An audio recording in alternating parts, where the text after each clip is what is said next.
अस्सलामुअलैकुम स्टूडेंट्स, उम्मीद करती हूँ कि आप सब खैरियत से होंगे। आज हम करेंगे क्वेश्चन नंबर 8 चैप्टर नंबर 1 का वेक्टर एंड टेंसर एनालिसिस की बुक से, जिसमें हमें कहा गया है कि पैरामीटर हमने फाइंड करना है ट्रायंगल का, जिसके वर्टिसेस क्या हैं 1 0 0 0 1 0 एंड 0 0 1। तो अब इसको सॉल्व करते हैं। फर्स्ट ऑफ ऑल हमने क्या करना है, हम इन पॉइंट्स को नाम दे देते हैं। इस पॉइंट को हमने ए का नाम दे दिया, इसको हमने बी का नाम दे दिया, इसको हमने सी का नाम दे दिया। अगर हम ट्रायंगल ड्रा करते हैं तो हमारे पास कुछ इस तरीके से बन जाएगी। आप देख सकते हैं, इसको ए पॉइंट का नाम दे दें, इसको बी का, इसको सी का, और पॉइंट्स हमारे पास ऑलरेडी गिवन है तो हम इनको भी यहाँ पर लिख सकते हैं। ए 1 0 0 है, बी क्या है 0 1 और 0, और सी पॉइंट क्या है 0 0 और 1। नेक्स्ट हमने क्या करना है, यहाँ पे हम डिस्टेंस फार्मूला को यूज़ करेंगे। डिस्टेंस फार्मूला हमारे पास क्या होता है, A B equals to square root x2 minus x1 square plus y2 minus y1 square. Means यहाँ पे हमारे पास x2 यहाँ पे क्या है 0 है, ठीक है, और x1 क्या है 1 है, यहाँ पर y2 क्या है 1 है और y1 क्या है 0 है, z2 यहाँ पर 0 है और z1 क्या है 1 है। तो हमने सिंपली यहाँ पे क्या करना है, सिंपली हमने यहाँ पे डिस्टेंस फार्मूला को यूज़ करना है, वैल्यूज हमने सब्स्टिट्यूट करनी है, हमारे पास यहाँ पे स्क्वायर रूट आ जाएगा, ठीक है। सिमिलरली बी सी के लिए भी हमने वही स्टेप करना है। यहाँ पे सी की वैल्यू हमारे पास x2 होगी और बी की वैल्यू हमारे पास x1 y1 और z1 हो गई। यहाँ से हम 0 माइनस 0 करेंगे, वो 0 आएगा। 0 माइनस 1 किया -1, और -1 का स्क्वायर लें, वो जाहिर सी बात है 1 आ जाएगा, और 1 माइनस 0 किया तो आपके पास क्या हो जाएगा 1। तो आप इसको फर्दर 1 का स्क्वायर और 1 का स्क्वायर, चूँकि ये -1 बनता था तो हम यहाँ पे -1 लिख देते हैं, और -1 का होल स्क्वायर जो है वो किस चीज़ के इक्वल होता है +1 के, ठीक हो गया। और ये किस चीज़ के इक्वल आता है, स्क्वायर रूट 2 के। सिमिलरली जो सी ए का अगर हम डिस्टेंस निकालते हैं तो वो भी किस चीज़ के आता है, स्क्वायर रूट 2 के इक्वल ही आता है। नेक्स्ट जो पेरीमीटर ऑफ ट्रायंगल होता है, हमें पता है वो उनकी साइड्स का जो सम होता है, अगर हम वो लिखें तो उसके बराबर आता है। तो पेरीमीटर क्या आ जाएगा, A B distance plus B C distance plus C A distance, ठीक है। तो यहाँ पे हमने तीनों की वैल्यूज हमने पुट करनी है। ए भी हमारे पास स्क्वायर रूट 2 था, ये भी हमारे पास स्क्वायर रूट 2 था, और ये भी स्क्वायर रूट 2 था। इनको हम ऐड करते हैं तो ऐड करने से हमारे पास 3 स्क्वायर रूट 2 इसका आंसर आ जाता है। तो ये हमारे पास इसका आंसर है। हमारे पास है क्वेश्चन नंबर 9, जिसमें हमने क्या बताना है कि it is impossible for a line through the origin to be inclined at angles of 60 degrees 120 degrees and 30 degrees to X axis Y axis and Z axis. हमने ये बताना है, हमारे पास एक लाइन है, वो 30 डिग्री पे, 60 डिग्री पे और 120 डिग्री पे क्या करती है, इंक्लाइन नहीं करती है, उसके लिए इम्पॉसिबल है। लेकिन उसके जो दूसरे एंगल्स हैं, जैसे कि 60 डिग्री 120 डिग्री और 135 डिग्री, वहाँ पर वो इंक्लाइन कर सकती है। तो इसको हम साबित करते हैं, प्रूव करते हैं हम इसको। तो इसका हमारे पास क्या सोल्यूशन होगा, देखिए हमारे पास बेसिकली फार्मूला क्या होता है इसके लिए, cos square alpha plus cos square beta plus cos square gamma equals to 1। तो इसके लिए जो हमारे पास पहले के लिए एंगल दिए गए हैं वो कौन कौन से हैं, वो है हमारे पास आप देख सकते हैं 60 डिग्रीज 120 डिग्रीज और 30 डिग्रीज। तो पहले हमारे पास जो फार्मूला गिवन है cos square alpha cos square beta cos square gamma, उसके अंदर हम वैल्यूज़ को क्या करते हैं, सब्स्टिट्यूट करते हैं। तो अल्फा की जगह पे 60, बीटा की जगह पे 120 और गैमा की जगह पे आ जाएगा 30 डिग्रीज। तो ये हमने यहाँ पे पुट किया, और कॉस स्क्वायर 60 यानी कि कॉस 60 इसके इक्वल होता है 1/2 के, कॉस 120 होता है -1/2 और कॉस 30 का होता है स्क्वायर रूट 3/2।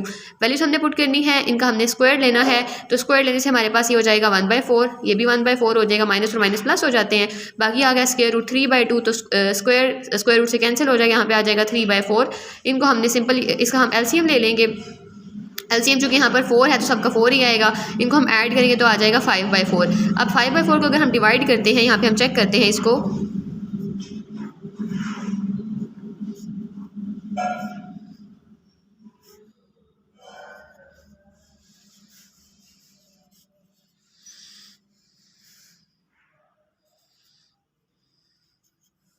ठीक है। तो हमने इसको डिवाइड करके देख लिया, हमें क्या देता है 1.25। लेकिन हमारे पास जो राइट साइड है वहाँ पे हमारे पास क्या आ रहा है 1 आ रहा है, यानी कि दोनों की जो वैल्यूज़ हैं लेफ्ट हैंड साइड और राइट हैंड साइड वो इक्वल नहीं आ रही। इस वजह से ये हमारे पास पॉसिबल नहीं है, यानी कि ये हमारे पास जो कंडीशन है वो फॉल्स हो जाती है, जो कि क्वेश्चन में हमें बताया गया है कि जो इंक्लाइन नहीं करती तो वाकई इंक्लाइन नहीं करती है, ठीक है। सेकेंड आप देखिए, उसमें हमारे पास एंगल्स क्या हैं, 60 डिग्रीज़ हैं, 120 डिग्रीज़ हैं यहाँ पे देखें जी 60 डिग्रीज है, 120 डिग्री है और 135 डिग्री हमारे पास एंगल गिवन है, ठीक है। तो उसके लिए हमने करना है ये पॉसिबल है कि नहीं है, तो उसको हम चेक करते हैं। अगेन हमने वही फार्मूला यूज़ करना है, कॉस के अल्फा प्लस कॉस के बीटा प्लस कॉस के गामा इक्वल्स टू 1 होता है। तो अब आपके पास एंगल की वैल्यू क्या है, 60 है, 120 है और 135 है। तो आपने वैल्यू पुट करनी है, कॉस 60 होता है 1/2, कॉस 120 होता है -1/2, कॉस 135 होता है -1/√2।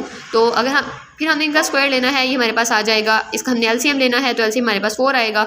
और चूंकि यहाँ पे 2 2 ज़ा 4 होता है, तो यहाँ पे 2 + 1 + 1 हमने किया तो हमें 4 ही ऊपर भी मिलेगा। तो 1 = 1, यानी कि दोनों एंगल्स इसकी लेफ्ट हैंड साइड और राइट हैंड साइड बराबर हो गई हैं। तो इस एंगल्स के लिए so the angles are possible, यानी कि 60 डिग्री के लिए, 125 डिग्री के लिए और 135 डिग्री हमारे पास ये क्या है, पॉसिबल हो जाएगा।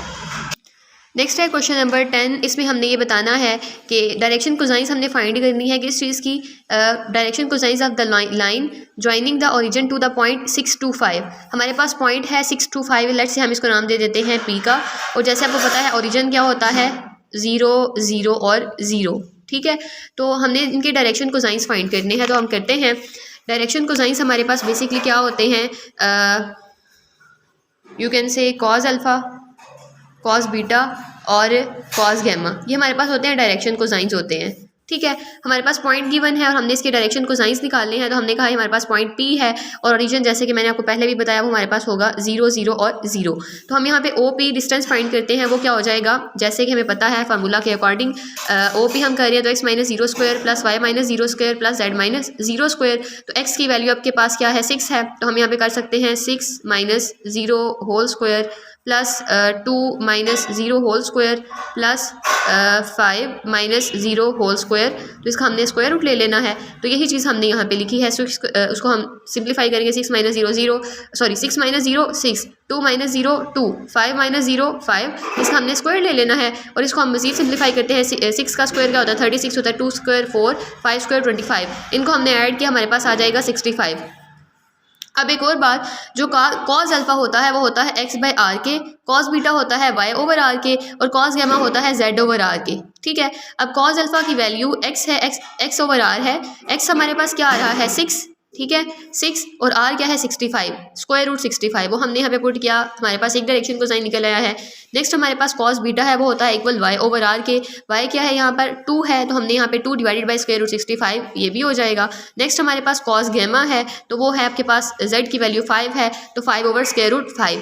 तो कॉस डायरेक्शन को साइन से हमारे पास क्या क्या आ गई हैं, 6 ये इनको आपने लिख देना है जी, 6 / स्क्वायर रूट 65, 2 / स्क्वायर रूट 65 और 5 / स्क्वायर रूट 65, ठीक हो गया। तो ये हमारे पास पॉइंट पी का जो हमने ओरिजिन पॉइंट पी था और ओरिजिन से उसका डिस्टेंस हमने बताया था, सॉरी ओरिजिन से हमने लाइन ज्वाइन करनी थी, तो उसका जो हमारे पास डायरेक्शन कोसाइंस निकलती हैं वो हमारे पास ये निकलती हैं, ठीक है। नेक्स्ट है question number 11। A line makes angles of 60 degrees with both x-axis and y-axis and is inclined at an obtuse angle to the z-axis. Show that its direction cosines are 1/2, 1/2 minus square root 2/2 and write down angle it makes with z-axis. इसमें हमने क्या करना है कि हमने direction cosines बतानी है, वो हमारे पास 1/2 है। एक तो चीज़ हमने इसमें ये बतानी है कि हमने डायरेक्शन कोसाइंस बतानी है, हमारे पास ये आ रही है। दूसरा हमने यहाँ पे क्या बताना है, हमने वो एंगल बताना है जो हमारे पास बनता है z एक्सिस के साथ, यानी कि दो हमारे पास एंगल है तो हम लेट करेंगे, हमारे पास अल्फा और बीटा जो है वो 60 डिग्री से आ जाएंगे। अब हमने गैमा फाइंड करना है, अल्फा और बीटा जो है वो एक्स एक्सिस और वाई, अल्फा जो है वो एक्स के साथ हो गया, बीटा वाई के साथ हो जाएगा। अब हमने जेड का फाइंड करना है कि वो कौन सा एंगल हमारे पास बनेगा जेड एक्सिस के साथ, तो वो चीज़ हम यहाँ पे बताएंगे। पहले हमने क्या करना है, डायरेक्शन को साइंस बतानी है, तो हम इसको सॉल्व करते हैं। अल्फा हमारे पास क्या होगा 60 डिग्रीज, बीटा है 60 डिग्रीज, फार्मूला अगेन हमने वही यूज़ करना है, cos square alpha plus cos square beta plus cos square gamma equals to 1। Value substitute करेंगे हम, cos square gamma plus cos square gamma plus cos square 60 plus cos square 60, यानी कि alpha की जगह पे हमने 60 पुट करना है, बीटा की जगह पे 60 पुट करना है, gamma remains as it is. ये हमारे पास किस इक्वल आता है 1 के अकॉर्डिंग टू फार्मूला। अब आपको पता है cos 60 किसके बराबर होता है 1/2 के। अगेन cos 60 1/2 आपने यहाँ पे सब्स्टिट्यूट करना है, cos के गैमा इज इक्वल टू 1। फिर यहाँ पे क्या हो जाएगा 1/4, इसका आप स्क्वायर लेंगे तो 1/4, ये भी 1/4, इनको आपने ऐड करना है तो ये क्या हो जाएगा 2/4 प्लस cos के गैमा इज इक्वल टू 1। इसको हम फर्दर थोड़ा सा सॉल्व करते हैं तो ये हो जाएगा 1/2 और ये हमारे पास cos के गैमा इधर ही रहेगा, बाकी 1/2 और 1 - 1/2 हो जाएगा और cos के गैमा इज इक्वल टू 1/2 होगा, ठीक है। अब हमने क्या करना है, इसका हम लोग स्क्वायर रूट ले लेंगे दोनों साइड्स पे। तो जब हम इसका स्क्वायर रूट ले लेंगे तो यहाँ से स्क्वायर कैंसिल हो जाएगा, चूंकि हमारे पास 1/2 था तो प्लस माइनस 1/2 हो जाएगा। अब क्वेश्चन में हमारे पास एक कंडीशन है कि एंगल हमारे पास क्या है जी, ऑब्ट्यूज एंगल है। तो ऑब्ट्यूज एंगल ऐसा एंगल होता है जो 90 डिग्री से ग्रेटर हो और 180 डिग्री से लेस हो। तो हमारे पास यहाँ पे बेसिकली दो वैल्यूज आ रही हैं, प्लस माइनस 1/2 है, यानी कि एक वैल्यू हमारे पास है प्लस 1/√2 और दूसरी वैल्यू है माइनस 1/√2। अब आपको पता है कि जो कॉज 45 डिग्री होता है वो होता है 1/2 के इक्वल, और कॉज 135 डिग्री जो है वो किसके इक्वल होता है, -1/√2 के। ठीक हो गया। तो हमारे पास यहाँ पे दो वैल्यूज है, बेसिकली cos 45 है 1/√2 और cos 135 क्या हो जाएगा, -1/√2। तो हमने क्या करना है, यहाँ पे जो एंगल हम लोग यूज़ करेंगे, जो हम लोग यहाँ पे इसका एंगल आएगा cos गैमा का, वो हम रखेंगे -1/√2। उसकी रीज़न क्या है कि 135 डिग्री जो है वो 90 से ग्रेटर है और 185 से लेस है। तो cos gamma equals to -1/√2, gamma अपनी जगह पर रहा और यहाँ पर इन्वर्स हो जाएगा cos इन्वर्स -1/√2।